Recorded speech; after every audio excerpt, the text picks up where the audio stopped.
नमस्कार मंडळी, स्वागत आहे तुमचं माझ्या नवीन ब्लॉगमध्ये. काल जसं तुम्हाला म्हणलं मी क्रिकेट खेळायला जाणार आहे, डायरेक्ट ग्राउंडला गेले.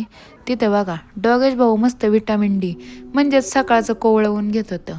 हे पोरांचं आधी झालं, परत हे चालू झालं. असलं भारी वाटत होतं ना काहीच बघायला, काय सांगू. म्हणलं जाऊ द्या, एखादा शॉट मारूनच बघावं डायरेक्ट कॅमेरामॅनच्या तोंडावर. ते झाल्यावर आम्ही प्रॅक्टिकलला आलो. लय प्रॅक्टिस झाली, म्हणलं जाऊ द्या. हिला बघा डायरेक्ट सरांनी काम लावलं. कसलं भारी अक्षर आहे. माझी मैत्रिणी गाईज आहे. तिलाच घेऊन डायरेक्ट मग ज्यूस प्यायला गेलो. बघा मी काय करते. बर्फ काय कामच नाही. आलो कॉलेजला, म्हणलं स्नॅप काढावं. तिचीच गाडी होती दुसरी नवीन. लिफ्टची वाट बघते नाही ना, ही पोरं रोज डान्स करताना दिसतात. अशी ना मला लहानपणीची आठवण येते माझी, कारण डान्स मेले आवडीचा विषय आपला.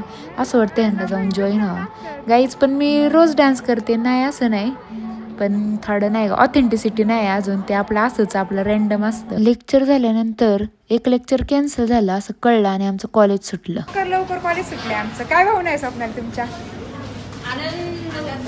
गाईज हिला तर मोठा आनंद होतोय. हिच्याकडे बघून असं वाटतंय हिचा आनंद गगनात नाही मावत. जाऊ द्या गाईच, आनंदी राहिलं पाहिजे सगळ्यांनी. आपण भेटून नेक्स्ट व्लॉगमध्ये. Thank you for watching. खुश राहा, आनंदी राहा.